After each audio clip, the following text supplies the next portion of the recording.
Oh, right, YouTubers, welcome back to War Thunder Ground Forces with the Angry Nerd. And today I thought we would take a look at the ASU-85. But before we get started, I'd like to bring your attention to the skin that's on this vehicle. It was created by CMD Nomad, and I will leave a link down in the video description to his live warthunder.com profile so that you can find this skin and many other wonderful skins that he has created. This video is going to contain a brief history of the ASU-85, my thoughts on the vehicle in game, as well as some arcade gameplay. Now if you'd like to skip directly to the gameplay, there will be a timestamp in the video description that you can click. Now the ASU-85 is a Cold War era assault gun of Soviet origin.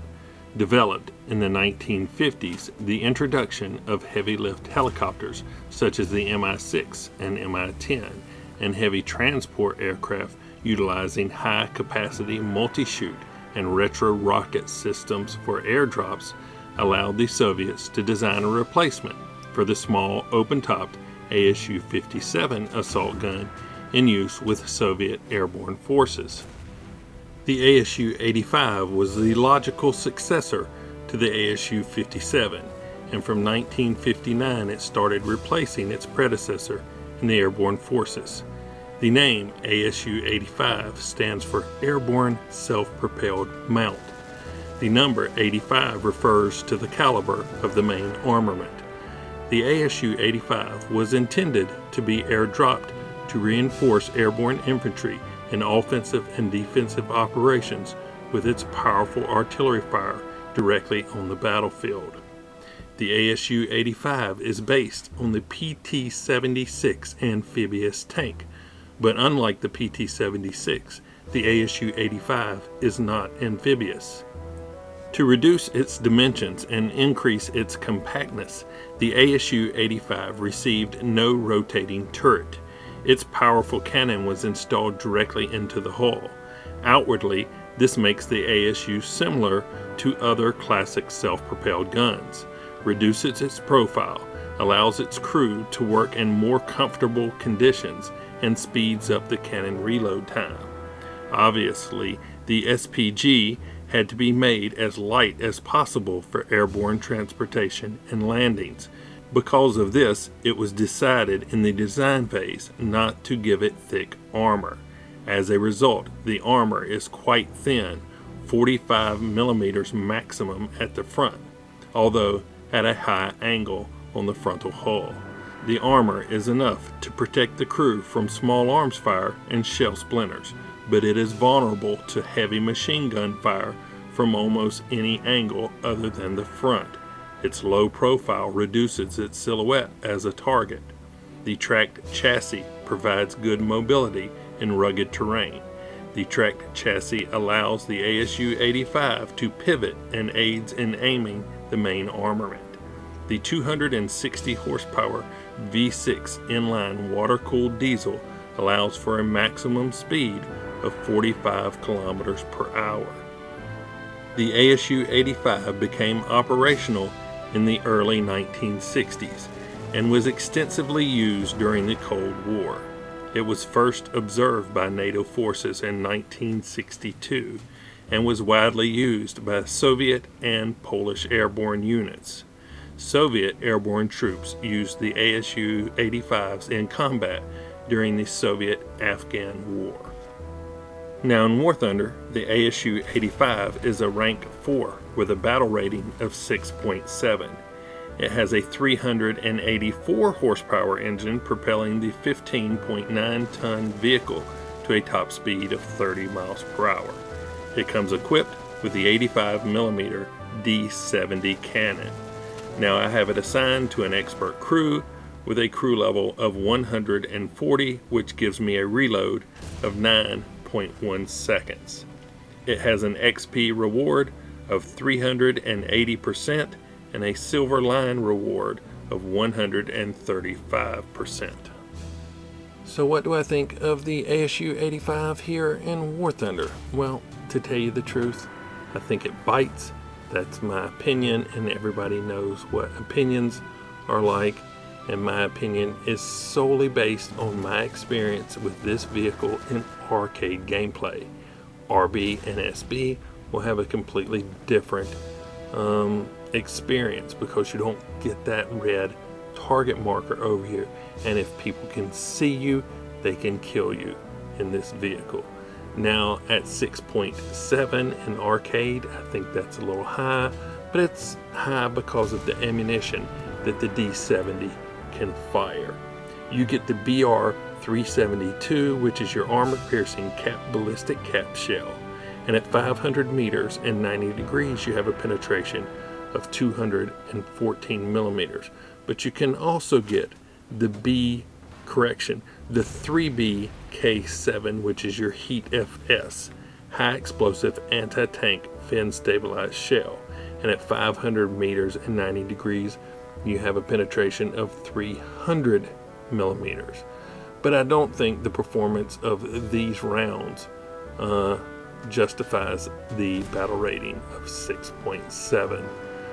The Soviets start getting the 85 millimeter gun at a battle rating of 4.3 with the ASU-85, although the ammunition is not quite as potent. The armor and the gun together make it so much better of a vehicle than this is. So I think this would be better suited around a 6.0, but hey, I only play War Thunder. I don't really do anything else, so my opinion really doesn't matter. But I would suggest that you do everything possible you can to hide with this vehicle. So I'm loaded it up with as much camouflage as I had, even though it's not gonna help me much in arcade. It just made me feel better. So anyway, let's take a look at a replay, see what I was able to do with the ASU-85. Here we go. Okay, looks like we picked up Poland. We're on the westernmost side. I'm not quite sure what I want to do with that. Probably hide on the hill, but not too many people know about positioning. Is so important with this vehicle. God. Okay, I think I'm gonna go the other side of the pond. Oh, okay. So, yeah. Let's see. Yeah, we're gonna make a break for it. The rocks up on the hill are so tempting, but you're in front of everybody, so they can still see you, especially with the target marker. I don't want to be where I'm going to be in their direct line of sight. They're going to need to pay attention to the mini map to see me over here. So not everybody pays attention to the mini map, so that's my strategy. I hope it works. Kind of using these houses for cover instead of running right along the side of the bank. At least if somebody wants to shoot at me, they're going to have to do it between the houses.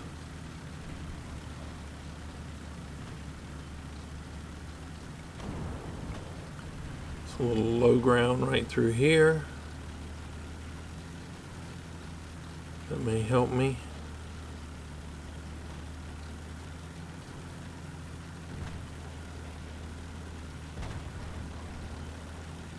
Okay, looks like we've successfully made it over here to the other side of the pond, or the lake. What? I guess it depends on how big it is, but I'd say lake. Alright. Let's see if we can peek over and see somebody.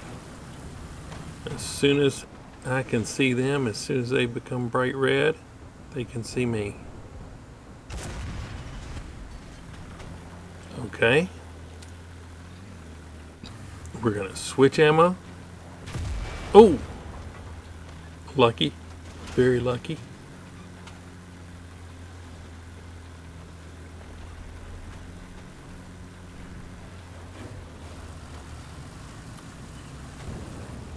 So we know that the BR 372 can't pin the front of a Tiger. Let's see, what is this?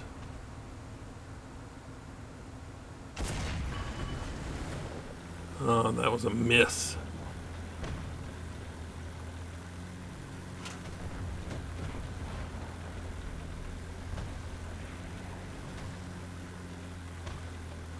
So don't stay out and reload out there where they can see you. You're just asking to get your ticket punched.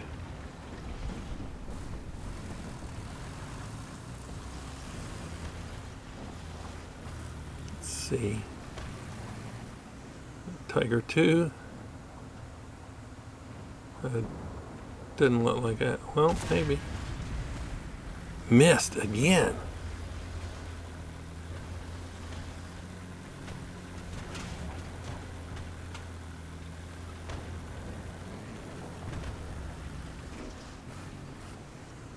Just got to remember to stay patient and try to keep hidden.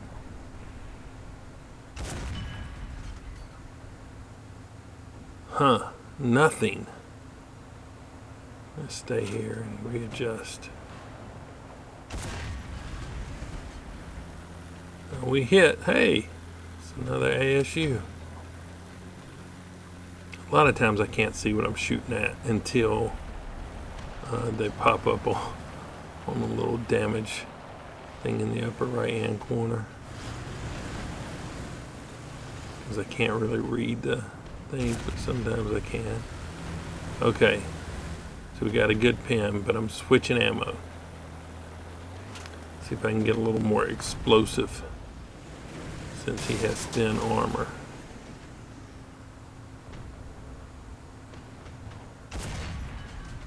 There we go. Had no problem going through him.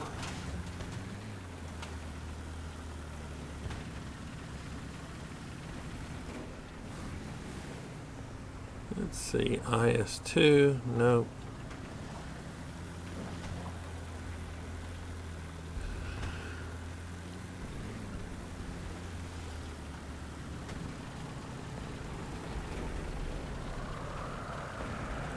Take a little look around the side of this rock. What do we have here? Tiger H1. Nope. Try a little further back, maybe further back on the side. There we go.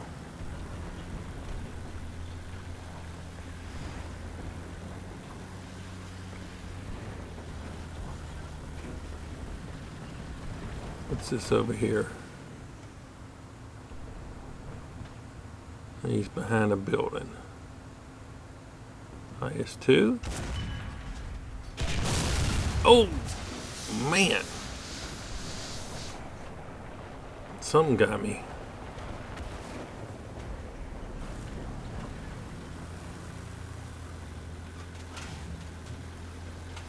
Lucky I survived.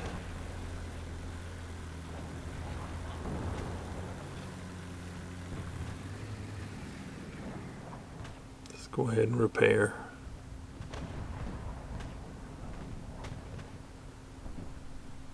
Have no idea what hit me.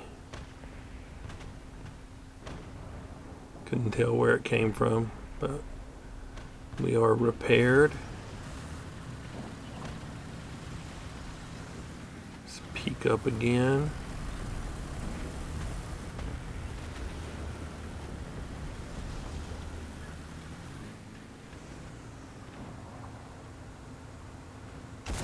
Panther.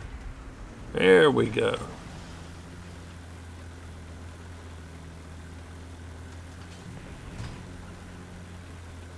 Let's see.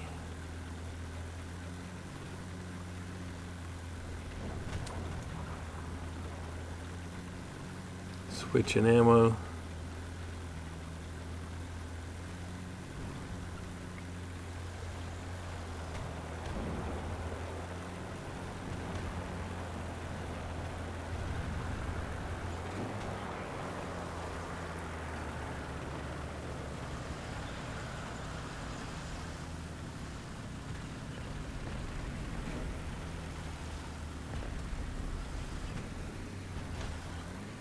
See those rounds hitting up here, so I know I've got their attention.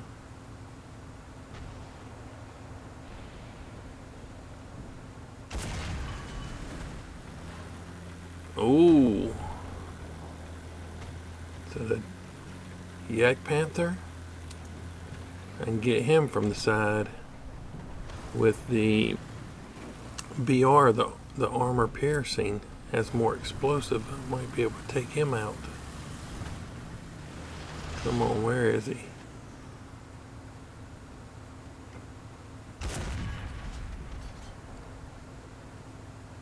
Got a hit on him. There's the yak panther. Oh man, just need to be a little bit farther back. What's that? Oh, we got it taken out. Alright, let's see if we can get a better shot. A little bit farther back. There we go. There we go.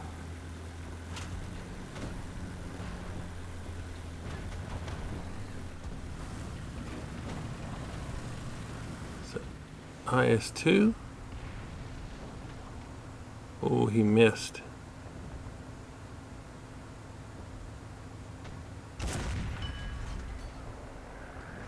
I missed.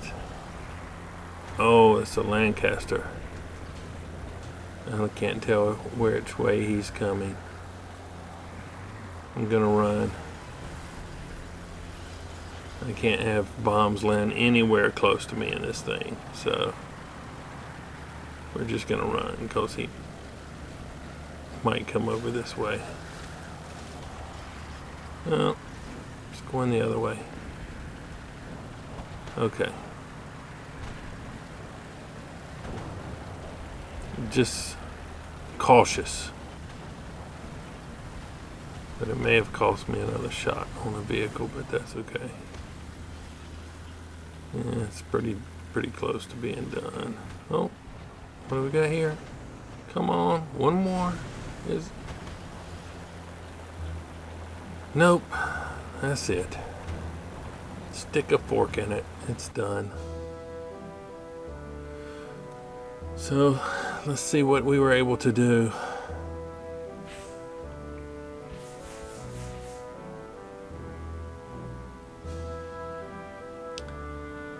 Okay, tank rescuer, one shot.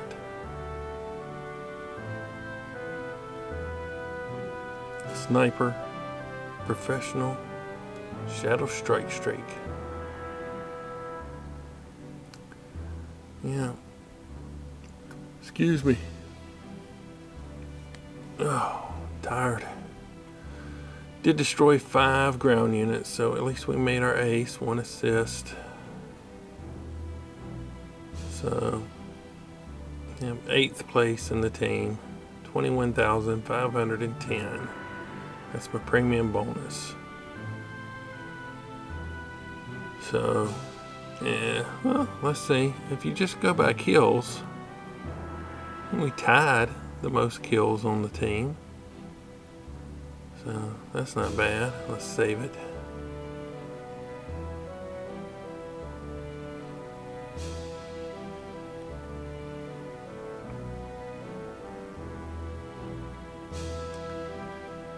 Okay, so yeah, the ASU-85, not my favorite.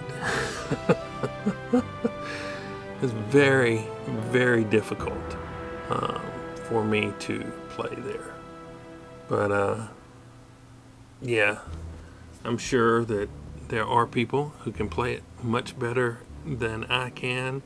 But I really have a dislike for this and that ASU 57. I don't like either one of them, and you know, I'm struggling. I'm not going to play this out to ace. I'm just don't feel like doing it. So yeah, since this is probably going to be my last game in it, but you can see how I have it camouflaged up.